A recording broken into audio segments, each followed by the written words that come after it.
ถ้าวัยหนุ่มอยากเป็นคนกล้าแสดงออกและสื่อสารมั่นใจถ้าวัยหนุ่มอยากเก่งภาษาอังกฤษและเตรียมโตสำหรับขึ้นไปเรียนต่ออยู่ประเทศออสเตรเลียถ้าวัยหนุ่มอยากมีทักษะความเป็นผู้นำการคิดวิเคราะห์และการเข้าสังคมเซิร์นห่วมโปรแกรม21วันพิสิทธิ์ฝันในการฝึกอบรมภาษาอังกฤษและทักษะการสื่อสารอยู่ที่มหาวิทยาลัยวิกตอเรียประเทศออสเตรเลียสิ่งที่วัยหนุ่มจะได้จากโปรแกรมนี้อันที่1แมนเรียนรู้วิธีเตรียมโตเพื่อสมัครขึ้นออสอันที่2ฝึกใส่ภาษาอังกฤษแบบตัวจริงอันที่3ได้ใส่ชีวิตแบบนักเรียนมหาลัยแท้ๆอยู่ออสเตรเลียอันที่4เสริมสร้างความมั่นใจและกล้าแสดงออกในแบบของตัวเอง และอันที่5แมนมีแห่งบันดาลใจและแผนชีวิตที่ชัดเจน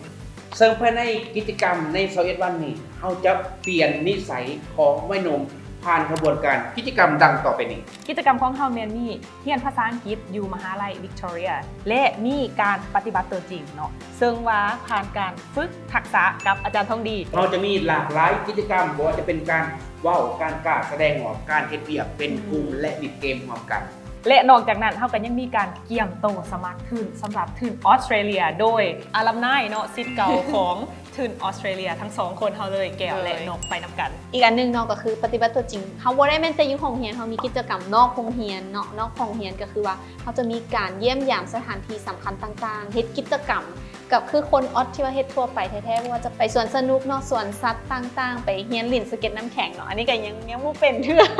แต่ว่านั่นแหละก็ถือว่ายังมีหลายๆอันเนาะที่ว่าทานน้องๆอยู่และพิเศษก็คือเขาจะได้ไปอยู่กับครอบครัวคนออสเตรเลียตัวนี้มวนแห้งมวนและมั่น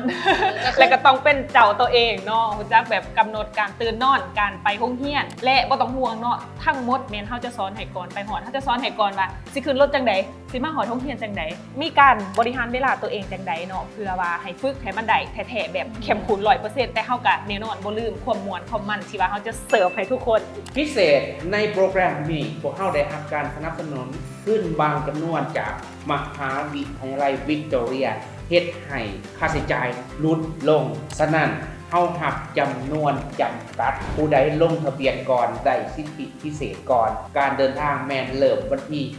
19เดือน7 2026หาวันที่8สิงหา2026 21วันพิสิทธิ์ฝันกับโปรแกรมฝึกอบรมภาษาอังกฤษอยู่ประเทศออสเตรเลียลงทะเบียนด่วนและด่วน